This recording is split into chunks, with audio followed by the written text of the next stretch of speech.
The quiet truth about Melissa Grant's life was that for 20 years she had asked everyone around her if they were happy, yet not a single person had ever stopped long enough to ask her the same question.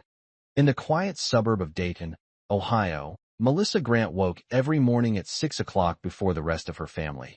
Not because she loved early mornings, but because the rhythm of caring for others had slowly shaped her life into a pattern that always began before anyone else opened their eyes. The first sound in the house was usually the gentle hum of the coffee maker as Melissa stood in the kitchen wearing a soft gray sweater, watching the sky outside the window slowly shift from darkness to pale morning light. Over the years, she had come to enjoy that quiet moment, the few minutes when the house belonged only to her, and the day had not yet filled with responsibilities. After the coffee began brewing, she moved through the kitchen preparing breakfast the same way she had done thousands of times before. Toast warmed in the toaster, poured into 3 glasses for the family members who would soon walk downstairs expecting the day to begin smoothly. Melissa never needed to check a list because every detail lived in her memory. She knew exactly how her husband David preferred his coffee and how her daughter Emma liked her toast slightly crisp but not burned. She knew her son Lucas would only eat breakfast when he happened to be home from college, but she always prepared an extra plate anyway, just in case. At 6:30, David usually entered the kitchen carrying his phone and already thinking about the engineering projects waiting for him at work. He greeted Melissa with a quick smile and sat down at the table while scrolling through messages from coworkers. Melissa placed a plate in front of him and asked the question she had asked nearly every morning of their marriage. "How does your day look today?" David answered politely, often explaining a meeting or a deadline before finishing his coffee and gathering his briefcase. A few minutes later, Emma hurried downstairs wearing her school sweatshirt and balancing a backpack on one interest she always showed everyone else. "Did you sleep well? Do you have everything you need for school today?" Emma answered quickly while checking notifications on her phone, then grabbed a piece of toast before heading out the door to meet a friend who drove her to school each morning. Within 20 minutes, the house that had briefly filled with conversation and movement returned to silence. Melissa cleared the dishes, wiped the kitchen counter, and prepared for her own day, working part-time at a small medical clinic where she handled patient paperwork and scheduled appointments. The clinic was only 10 minutes away, and the work suited her calm personality. Patients appreciated how carefully she listened to their concerns and how kindly she guided them through forms that sometimes felt confusing or stressful. Many afternoons, someone would say thank you before leaving the front desk, and those small words often stayed with Melissa longer than the rest of the day's routine. After her shift ended, she usually stopped at the grocery store before driving home through the same quiet street. At the house, she unpacked groceries, checked the calendar hanging beside the refrigerator, and began preparing dinner before the rest of the family returned. Evenings in the Grant household followed a familiar rhythm that felt stable and comfortable. David arrived home first, often tired but satisfied after a long day of problem-solving at the engineering firm. Emma followed later with stories about school projects and plans with friends. When Lucas visited from college, the dinner table filled with even more conversation about classes and future career ideas. Throughout those meals, Melissa listened carefully to everyone else's stories, asking thoughtful questions that encouraged each person to talk a little longer.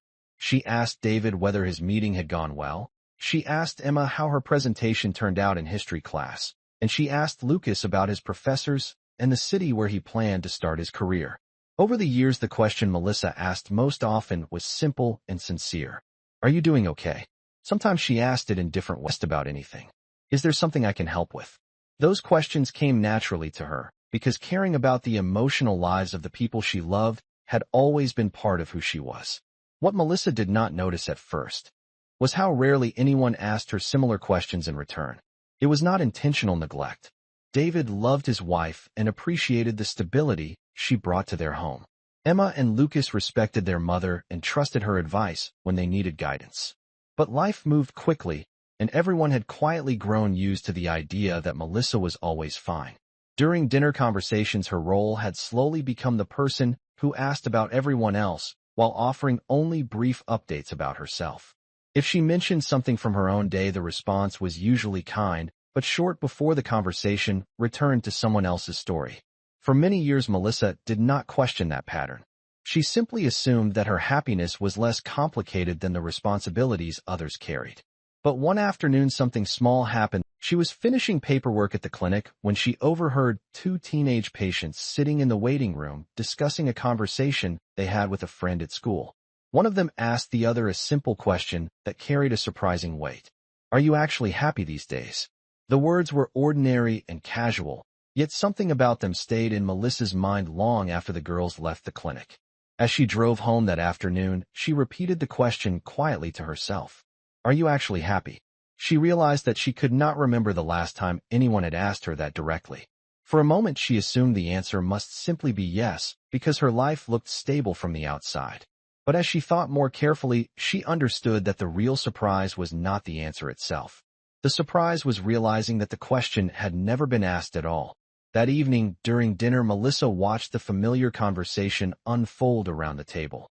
David talked about a challenging project deadline. Emma described a school assignment that required interviewing a family member about Perth's apartment near campus and joked about learning to cook his own meals. Melissa smiled and asked questions just as she always had. Yet somewhere in the back of her mind the quiet realization continued growing stronger.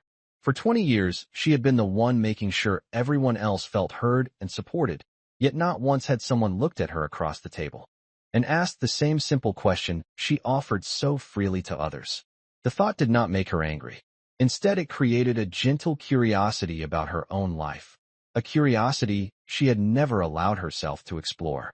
Later that night, Emma remained at the table reviewing notes for her school assignment, while Melissa washed dishes in the sink. After a moment, Emma walked into the kitchen holding a piece of paper.